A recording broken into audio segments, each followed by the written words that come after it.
வணக்கம். நான் உங்க அடேகர். இப்ப ஸ்டாலின் அவர்களே, உதயநிதி ஸ்டாலின் உங்களா வந்து ஸ்டாலின் திமுக முக ஸ்டாலின், உதயநிதி ஸ்டாலின், ஸ்டாலின் உதயநிதி, உதயநிதி இன்பநிதி, இன்பநிதி கொடுமநிதி போனரே உங்களால் இன்சியல் இருக்கிறதா? செத்து போனதுக்கு இன்சியல் வேணும்.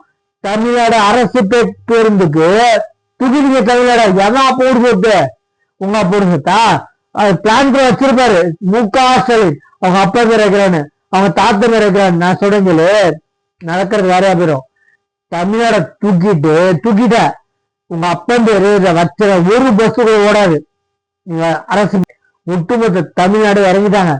செல்வ பெருந்தகை, பித்தள தமிழ்ச்செல்வன், நாய்சகர் இதெல்லாம் ஓட்டு கேட்க போனா இன்னும் கேண்டிடேட் அனௌன்ஸ் பண்ணல. அதுக்கு முன்னாடி ஓட்டு கேட்கறதுக்கு ஒரு ட்ரையல் மாதிரி போயிருக்காங்க. கேள்வி கேட்டு தெரிச்சு துணியக்கான கோவணத்தை புரிஞ்சு ஓடி வந்துட்டாங்க 3 பேரும். நல்லா புரிஞ்சுக்கோ. இந்த 2024 எலெக்ஷன்ல எத்தனை தொகுதியில தெரிச்சுக்கிட்டு ஓடப்படுறான்னு பார்ப்போம். இவன் கேள்வி கேட்டா ஒருத்தருக்கு பதில் சொல்ல தெரிய துப்பு இல்ல, வக்கு இல்ல. ஏன்னா அவன் திமுக கார. நல்லா புரிஞ்சுக்கோ.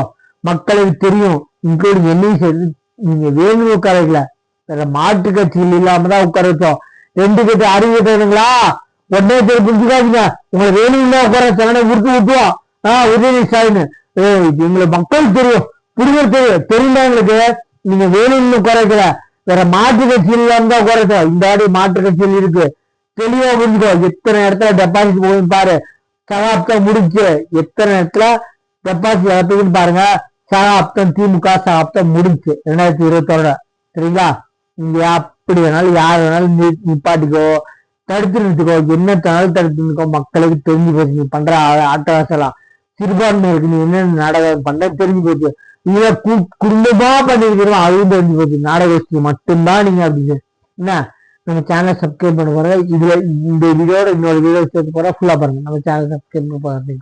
ஐயா ஸ்டாலின் அவர்கள் களத்துல வேலை செஞ்சு ரொம்ப கிரவுண்ட்ல இருந்து ஒவ்வொரு பதவியா வந்துதான் இந்த உயரத்துக்கு வந்திருக்காங்க. ஐயா எடப்பாடி பழனிசாமி அவர்கள் கிரவுண்ட்ல இருந்து வந்துதான் இந்த உயரத்துக்கு வந்தாங்க. அந்த மாதிரி திரு விஜய் ஒப்பிட முடியாதுன்னு நான் சொல்றேன். நீங்க அவர் செய்யலன்னு சொல்றீங்க. எத்தனை இடங்கள்ல அவர் படங்கள் நடிக்கும் போது தன் சொந்த காசு தான் மக்களுக்கு உதவி பண்ணிருக்காரு. என்ன அரசாங்க காசு எடுத்து உதவி பண்ணிருக்காரா? இல்ல வந்து அரசாங்கத்தை மக்களோட வரி பணத்தை எடுத்து உதவி பண்ணிருக்காரா? இன்னைக்கு ஐயா ஸ்டாலின் அவர்கள் சொந்த பணத்தை உதவி பண்ணிருக்காரா?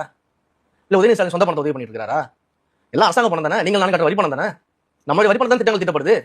இப்ப நாங்க சொன்ன திட்டங்கள்லாம் எங்க தலைவர் அவருடைய செலவுல, எங்களுடைய தோழர்களுடைய செலவுல எல்லாம் சேர்ந்து பண்றோம் நாங்க. அப்ப அதுக்கு இதுக்கு வித்தியாசம் இல்லையா? நாங்க சுயமாக சொந்தமா ஒரு விஷயம் செய்யறதுக்கும் நீங்க மக்கள் பணத்தை எடுத்து நான் தான் வந்து தமிழ்நாட்டை உயர்த்தினேன், நான் தான் தமிழ்நாட்டை எல்லாத்தையும் பண்ணு சொல்றது. நீங்க திட்டங்கள் திட்டலாம், நான் அதுல மாற்றுக்கிறது சொல்லல. உங்களுடைய அரசியல் அறிவுக்கு நான் மாற்றுக்கிறது சொல்லல. ஆனா அது மக்கள் பணம்.